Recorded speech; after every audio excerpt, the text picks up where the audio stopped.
Hey everyone. So, this is part two of growing up in the Himalayas.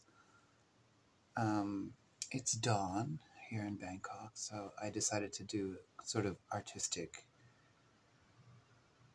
video this time because, well, quite honestly, because it's easy to do and I didn't have to think about manipulating some kind of special lighting or something. Just use the dim morning light, which is kind of good. Yes, so this video is entitled God. But before I get into talking about that, I wanted to address something that Sharon Massey said on the meditation video, which is I wanted to answer that. Yes, absolutely yes. Everything you said was totally spot on. I think that everyone needs to approach meditation in the way that is most comfortable for them, and really what feels easy to do is actually the key of it being the right thing to do. I think that we're very oh, it's a change in settings. I think we're very, it's not just limited to Protestantism, the work ethic that so many of us have in Western culture that tends to prioritize efforts and suffering as something valuable, which is not applicable in the case of meditation unless for some reason you have the kind of personality which is inspired by challenge.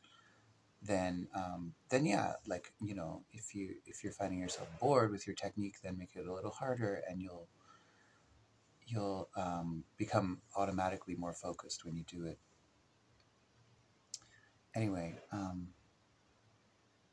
I think that there tends to be a one-size-fits-all prescription when it comes to not only spirituality and religion, but also our education systems. And I think that there needs to be more tailoring, because there is no blanket formula for people. One of the things that makes us people is how diverse we are and how we are all kind of snowflakes.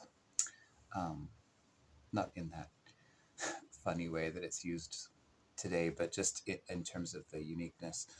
Anyway, I wonder, is that affected by my movement? Because the light keeps changing. Anyway, I don't know, and I don't care. This is I turn it on, and what comes out comes out. And if I ever figure out more stuff to do with the camera, then I will do it. But so far, it's a kind of, I'm at a point and click level.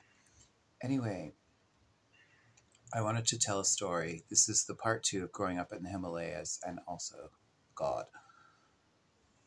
When I was one of my earliest memories, when I was maybe 3 years old or 2.5, in the Himalayas. So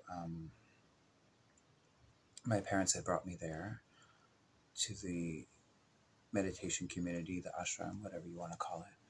And I remember one night I don't know if we were having dinner or what we were doing, but it was after dark. And we could hear the sound of drums approaching, coming closer and closer and closer. And it was like, doom doom doom doom doom doom doom doom doom doom doom doom doom, and then these horns,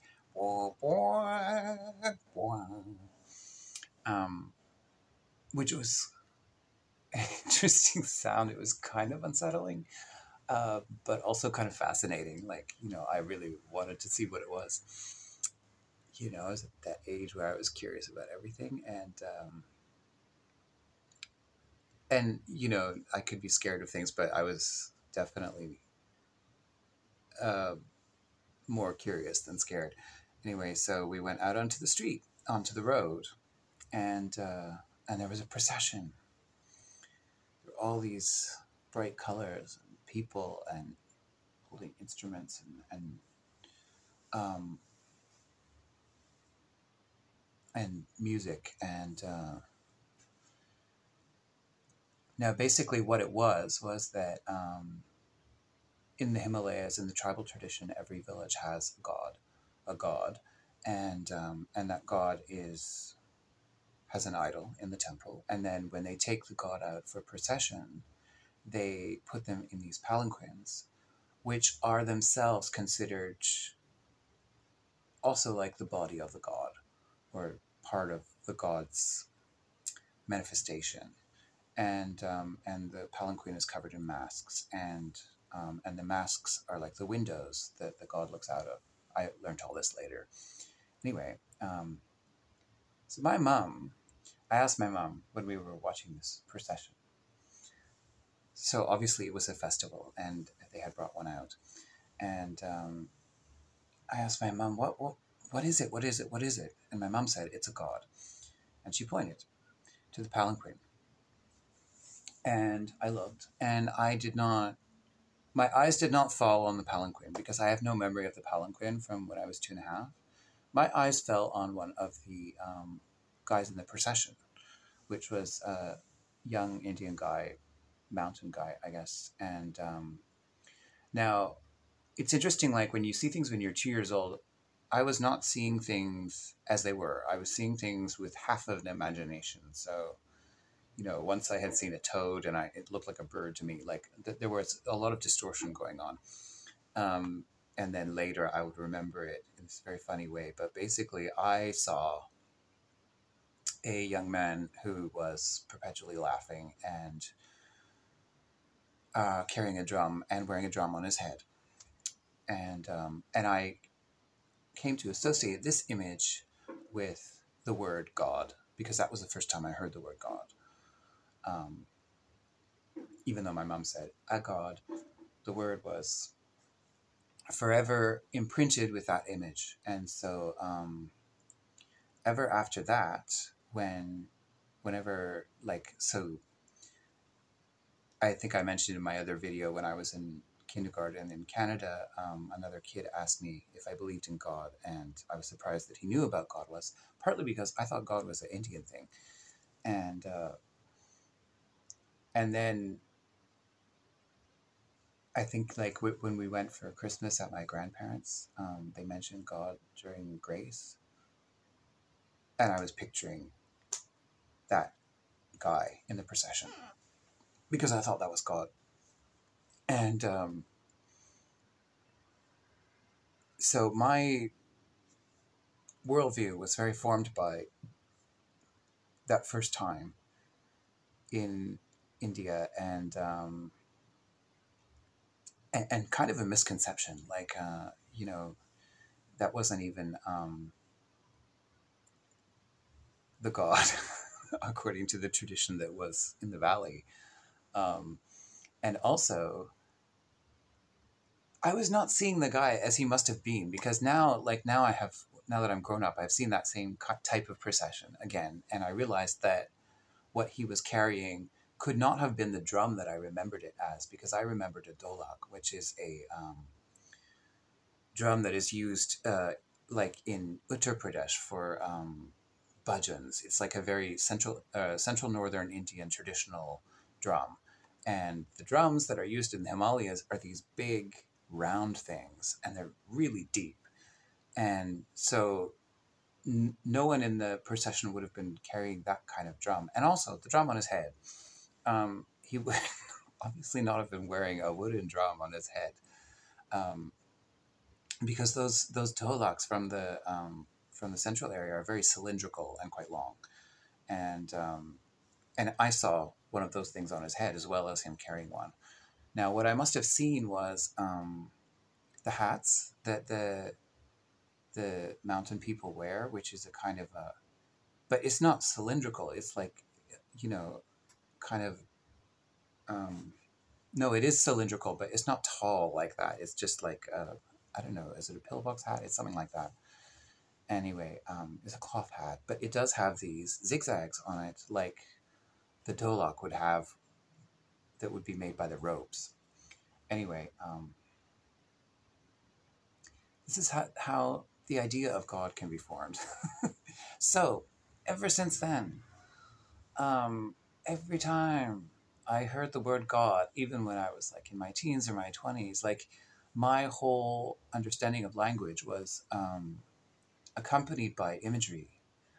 Like the word lucky for me has to do with the bowl of custard, because I think the first time I heard the word lucky, someone was serving custard and I made that association. So even though the meaning might be different or the meaning might be abstract, I always have an image that pops into my mind for any word, and it's always the same one. It's like this kind of hieroglyphic language that's always going on. Um, so yes, the word God is different, I think, than most other people's. I did picture him with clouds around him though, and I don't know why I would have done that. Like I must have taken that from somewhere. Oh, because they said he's like up there in the sky, so I must have pictured clouds because of that.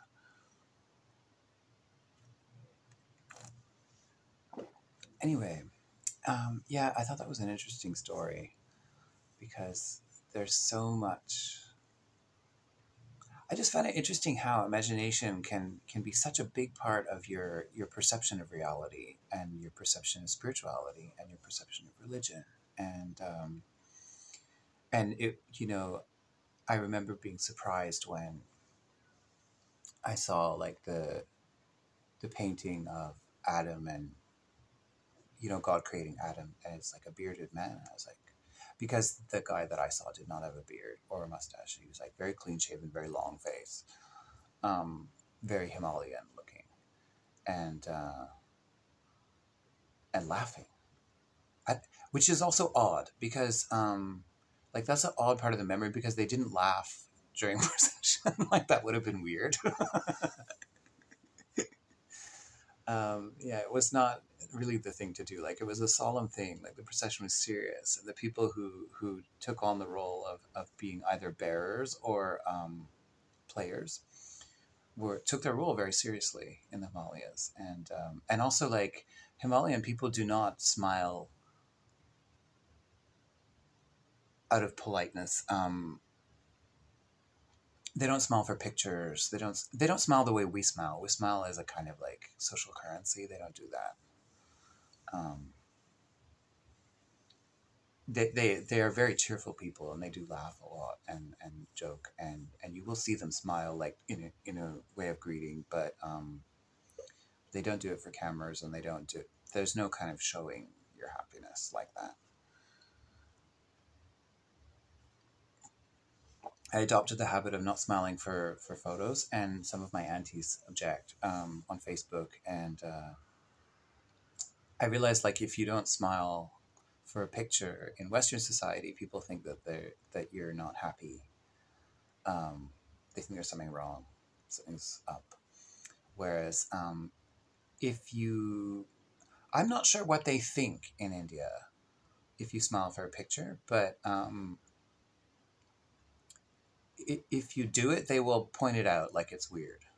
Like my friend would say, there was a picture of three of us, me and my two Indian friends, and one of them was smiling, and my other friend said, "Oh, something funny must have occurred to him," which suggests to me that normally there's no reason to show your teeth just because a gizmo's pointing at you, which is kind of true. My friend, like the one who made that comment, I had asked him to smile for a picture, and it looked great. Like he had a great smile, but he asked me to delete it because he didn't like the look of him. He's like, "What's he laughing at? Tee hee, tee hee." And I don't know why that's a bad thing, but yeah, they glare, especially the mountain people. I mean, Indian people in general kind of like look solemn for pictures, but in the mountains they bore a hole into the camera with their eyes. They look very fierce, and it's a cool look. It's a look.